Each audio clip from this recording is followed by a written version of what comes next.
Hello viewers, আসসালামু আলাইকুম। আমি বুলবুল আহমেদ, সবাইকে স্বাগতম জানাচ্ছি জাভা বেসিক লার্নিং এ। তো আমাদের আজকে দেখব কিভাবে একটা ফার্স্ট প্রোগ্রাম রান করতে হয়। তো সেটার জন্য আমি যে আইডিটা ব্যবহার করছি সেটা হচ্ছে নেটবিনস। আপনারাও নেটবিনস ইউজ করতে পারেন, চাইলে অন্য আইডি হতে পারে, যেমন হচ্ছে ইক্লিপস আছে, ইন্টেলিজ আইডিয়া আছে। তো আপনারা চাইলে যে কোনোটাই ব্যবহার করতে পারেন। তো নেটবিনস ডাউনলোড করার জন্য জাস্ট গুগলে সার্চ করেন, তাহলে পেয়ে যাবেন। তো ডাউনলোড করার পরে আপনারা ইনস্টল করবেন নরমাল ওয়েতে। তারপর এখানে যখন আসবেন তখন এখানে ফাইল অপশন দেখতে পারবেন, সেখান থেকে নিউ প্রজেক্টে ক্লিক করবেন। প্রজেক্টে ক্লিক করার পর এখান থেকে জাভাটা সিলেক্ট করে নেক্সটে ক্লিক করবেন। ক্লিক করার পরে এখানে আপনার জাভা অ্যাপ্লিকেশনের নাম দিবেন। আমি দিচ্ছি বেসিক জাভা, নেক্সট দিবেন এবং এখানে আপনার প্রজেক্ট লোকেশনটা সিলেক্ট করে দিবেন এবং ফিনিশ দিবেন।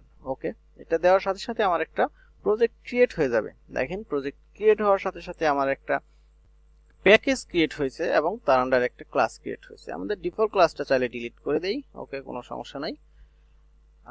আমাদের ক্লাসটা ডিলিট হয়ে গেছে, শুধুমাত্র আমাদের প্যাকেজটা রয়ে গেছে। তো আপনারা চাইলে আরো প্যাকেজ ক্রিয়েট করতে পারবেন একটা প্রজেক্টের আন্ডারে। যেমন সেটার জন্য সোর্স প্যাকেজের উপর রাইট ক্লিক করে নিউ থেকে জাভা প্যাকেজ। তো এটা আমরা আসলে পরবর্তীতে দেখবো। আজকে যেহেতু একদমই খুব বেসিক একটা জিনিস দেখবো, কিভাবে আমাদের ফার্স্ট প্রোগ্রামটা রান করতে হয়।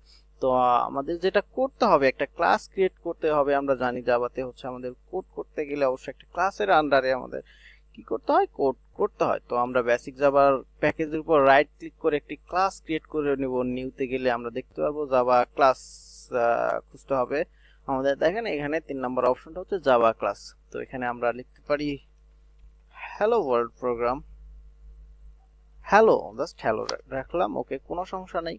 তো উপরে হচ্ছে কমেন্ট আকারে বলে দিচ্ছে যে আসলে এখানে লাইসেন্স কি, প্রপার্টি, এগুলো আমরা চাইলে স্কিপ করতে পারি। এখানে অথরের নাম দেয়া আছে। ওকে, তো এখন এখানটা আমরা একটু খেয়াল করি, দুইটা জিনিস আছে, একটা হচ্ছে প্যাকেজ আর একটা হচ্ছে একটা ক্লাস। ওকে, প্যাকেজটা হচ্ছে বলছিলাম যে একটা প্যাকেজের আন্ডারে অনেকগুলো ক্লাস থাকতে পারে, ইন্টারফেস থাকতে পারে। ওকে, এবং এখানে যেটা হচ্ছে সেটা হলো আমাদের মেইন যে ক্লাসটা হচ্ছে হ্যালো। দেখেন আমাদের এই ক্লাসটা হচ্ছে হ্যালো। আমাদের একটা বিষয় মনে রাখতে হবে, আমরা যেখানে যদি ক্লাস ক্রিয়েট করার সময় যে নামটা দিচ্ছি, আমাদের এই ক্লাস নেমটাও ঠিক সেম হইতে হবে। ওকে, তো আমরা যদি এখানে অন্য একটা নাম দিই, যেমন হচ্ছে হ্যালো ওয়ার্ল্ড দিতে পারি। দেখেন আমাদের ইরর দিচ্ছে আইডি। আমাদের এখানে যে ক্লাস নেম দিচ্ছি ঠিক এক্স্যাক্টলি সেই ক্লাস নেমটাই এইখানে আমাদের অ্যাপ্লাই করতে হবে। ওকে, তো আমাদের এটা তো গেল ক্লাস। এখন প্রত্যেকটা জাভা ক্লাস রান করতে গেলে তার একটা মেইন মেথড লাগে। তার মানে জাভা কম্পাইলার যেটা করে, তার মেইন মেথড থেকে কোড পড়া শুরু করে। এই ক্লাসে কিন্তু আমাদের কোনো মেইন মেথড নাই। তার মানে আমরা যদি এটা রান করি তাহলে কিন্তু কোনো কিছুই রান হবে না, কারণ হচ্ছে মেইন মেথড নাই। আমাদের জাভা কম্পাইলার যেটা করে, মেইন মেথড থেকে তার কাজটা শুরু করে, কোডটা পড়া শুরু করে। ওকে, দ্যাটস ওয়াই আমরা এখন ইমপ্লিমেন্ট করব কি, মেইন মেথডটা এখানে ইমপ্লিমেন্ট করার চেষ্টা করব। তো মেইন মেথডটা এটা হচ্ছে আমাদের মেইন মেথড, সেটা আমরা দেখি কিভাবে লিখলাম। সেটা হচ্ছে পাবলিক স্ট্যাটিক ভয়েড এবং মেইন। ভয়েড দেওয়ার কারণ হচ্ছে এটা কোনো কিছুই রিটার্ন করবে না। আমাদের মেইন মেথড কোনো কিছু রিটার্ন করবে না, স্ট্রিং এবং এখানে আর্গুমেন্টস। ওকে, এটা হচ্ছে আমাদের মেইন মেথড। মেইন মেথডটা পেয়ে গেছি। এখন মেইন মেথডের আন্ডারে আমরা যা কিছু দিব সবই কিন্তু আমাদের দেখাবে বা সবই এক্সিকিউট হবে। কেন এক্সিকিউট হবে, আমরা জানি যে জাভা কম্পাইলার তার মেইন মেথড থেকে কোড পড়া শুরু করে। ওকে, তো এখানে আমরা সিতে দেখছি প্রিন্টএফ এর মাধ্যমে কোনো কিছু প্রিন্ট করতে হয়। তো জাভাতে যেটা করতে হয় সেটা হলো একটু ডিফারেন্ট, system.out.println। ওকে, জাস্ট একটু প্রথমে মনে হইতে পারে এত বড় কেন, তো আসলে আস্তে আস্তে যখন প্র্যাকটিস করব তখন ঠিক হয়ে যাবে আস্তে আস্তে আমাদের। তো system.out.println, তো আমরা প্রিন্টএফ এর সাথে পরিচিত, ঠিক সেরকম একটা ফাংশন প্রিন্ট system.out.println। এটার ভিতরে আমরা যা দিব তাই কিন্তু প্রিন্ট হবে। তো আমরা দেখি সবাই যেহেতু হ্যালো ওয়ার্ল্ডই দেয়, আমরাও হ্যালো ওয়ার্ল্ড দেই, আমরা এর ব্যতিক্রম কেন হব। তো আমরা এখন আমাদের কাজ শেষ, সেভ করব বা কন্ট্রোল এস দিয়েও আপনি সেভ করতে পারেন। ওকে, তো এখন আমরা রান করার সময় হয়ে গেছে। আপনারা চাইলে অনেকভাবেই রান করতে পারেন। এখানে ক্লিক করে রান করতে পারেন, রান দ্য প্রজেক্ট। আবার এই দেখেন রান আছে, এই যে রান প্রজেক্ট বেসিক জাভা। আবার এখানে রাইট ক্লিক করেও রান ফাইল।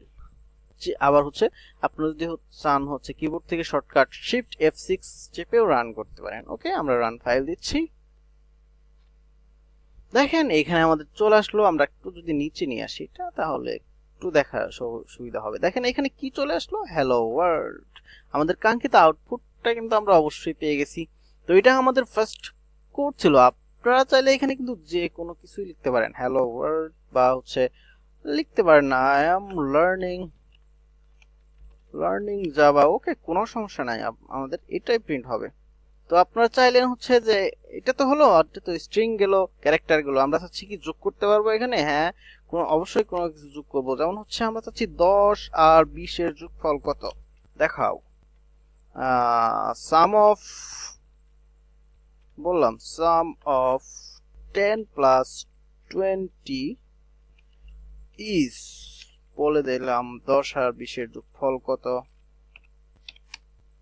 সেটা কি আসলে দেখাবে? আমরা দেখি, অবশ্যই দেখাবে, কেন দেখাবে না বলেন। ওকে, আমরা রান করার চেষ্টা করি।